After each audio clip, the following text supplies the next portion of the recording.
What is going on, guys? My name is Paul and I hope you guys are all having a great day and or night, and welcome back to the channel and some more MLB 20 The Show. And in today's video we are going to be going over and kind of reviewing the new 85 overall diamond Jorge Posada you can get in the second inning program for him. And I'm looking at his moments right now, and these are all in order, so they're first, second, third, fourth, all the way through the ninth one. They're all in order as you see on the screen of me kind of doing them. And I just kind of want to talk about the best ways to go through the moments, the best ways to complete them, what kind of player he is while you're playing with them. So basically I noticed right away in the first like 3 or 4 moments, even though a couple of them are on rookie and a couple of them are on veteran, it still doesn't matter. He has deceiving power and he has a really nice swing. It's very smooth and it's very fluid. As you're watching the video, you see me jack a bunch of homers. In one game, you will see me in the next clip against the Blue Jays where you tally 3 hits, 2 extra base hits. I hit 3 home runs, and that's coming up right now as we transition to the next gameplay. The second one is hit 1 home run, easy. Tally 5 total bases. That was easy because I hit a home run or 2 home runs in the first game. So here I'm just raking him in this clip here. I love him. I love Jorge Posada. I'm a lifelong Yankees fan. I grew up watching Jorge Posada, so it was nice to kind of put him in the game. And I honestly might like him better than my 91 overall diamond Pudge Rodriguez, because I don't know, he's been coming around more for me, Pudge, but I don't really like him. I'm gonna be honest with you. He's a 91 overall. He's not a bad, but there's just something about him. You know how when you're playing with certain cards, they feel good. Even the better ones don't necessarily mean that they are the best. They might not be for some people, and they might not feel fluid enough. But Jorge Posada, he has really low vision, but he has that smooth swing. You just see there, he just rakes it, and it's just gone right over the border. There in Toronto. I love it. So he's going to be my backup. Who knows, maybe I'll throw him in for a bit and see how he does as I play around a little bit. But great depth, great guy to have come off the bench. I do, if he's not racking and raking the home runs into the bleachers, I notice he gets a lot of those like kind of silly singles up the middle, or infield base, not infield base hits, but through the infield gaps, between short and third and second and first. That's what I mean. Jorge Posada will not be getting any infield singles anytime soon, infield base hits. He's not Jackie Robinson, unfortunately. But these moments, they were not difficult at all, really. Honestly, the hardest one to me, I think, might be the All-Star Game one, where it was tally 1 hit. Honestly, that might have been the hardest one. That took me like 3 tries for some reason. I just don't think I was taking it seriously, so I was just swinging at everything. I do that sometimes when you've been playing these moments for hours and hours on end, and you want to lose your fucking mind, because some of them are super stressful. Like, fuck Bob Gibson. I'm not even going to post highlights or go into a review about him because he's not that special. It's just another pitcher you can have in your rotation if you want. It's a free card, but there's no point in going over him. But fuck Bob Gibson and some of his bullshit ass moments. I did not like them. Which one are we on? We're on the Orioles one, so I believe that was tally 7 total bases and a home run. Not hard. I was hitting a lot of home runs with Posada. If you guys are looking for some tips, if you are struggling with this one, I recommend switching between zone hitting and directional hitting, especially for the ones on rookie and even veteran.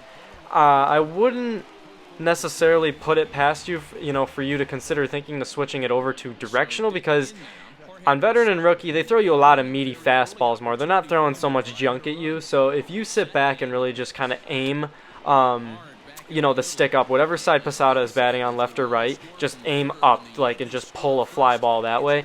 And, if you're going to get a nice fastball in the zone and you time it right, you're going to hit a home run, or you'll hit like a double or something. You'll get those extra base hits. So I recommend that if you haven't thought of that, or if you're struggling with other moments. Just try switching to directional if it's taking you longer to beat some rather than others. This one, get on base 9 times, hit 1 home run. For the challenges that take multiple games, or that have, a 4-game length or a 5-game length, I also highly recommend doing the dashboard method. So let's say the first game you get on base 4 times.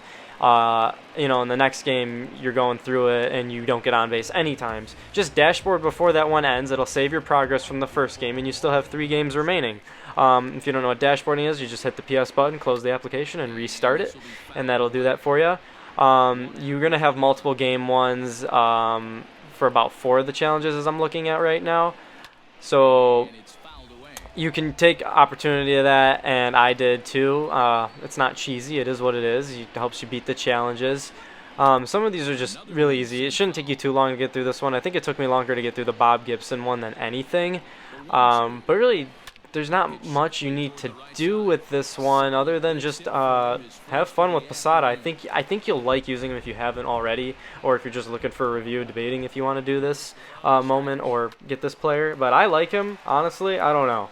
I might put him in over Pudge and see how the lineup does. If we're performing better, then we'll do that. But I got thrown out here. I was just being aggressive. You know, sometimes you got to go for it. You never know what can happen. You got to force play sometimes. You got to force the defense to make the throws and the plays, ladies and gentlemen. That is what sports is all about. You got to see who the better person is. And right there, I got absolutely gunned the fuck out. But that's okay. Look at this one. We racking it. I think we racking it, or did we fly out here to right field? Oh, it was a home run. So you see, a lot of these are easy, and obviously I edited some. I'm not going to show you the full length and every single base hit I got in for the multi-game ones, because that's just, you know, you get the point. You know, I think you guys understand if you're somewhat experienced, because I'm not at all. This is my first year playing MLB The Show, and I've never played it before except maybe like 10 years ago on like the PS3, and I don't really count that. So, yeah, I don't know.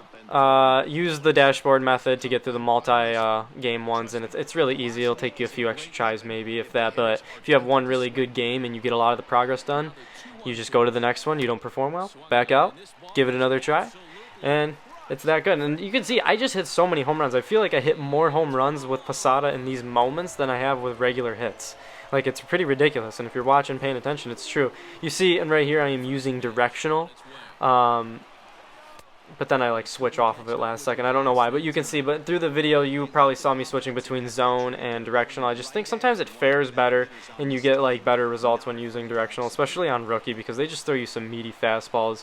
Feels like more than half the time. But anyways, ladies and gentlemen, be sure to smash that like button if you haven't already. These new MLB The Show videos, I really like the game. I'm really grinding it. Right now, the biggest thing for me, my biggest problem is, I know it's not a perfect game. I know they just came out with a fielding patch to fix some of the errors, which were pissing a lot of people off.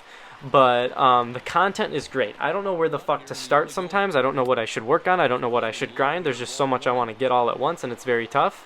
I play like 10 hours a day because during this pandemic, there's nothing to do. And when you're on paid leave for work, hey, there's nothing better to do than sit back for 8 to 10 hours a day and play some MLB and grind out some players and, you know, go into some home run derby, earn some XP, and level up. If you guys don't know about that method or do, I can introduce that to you guys as well, where you just play home run derby for a few minutes and you can earn a shit ton of XP to level up.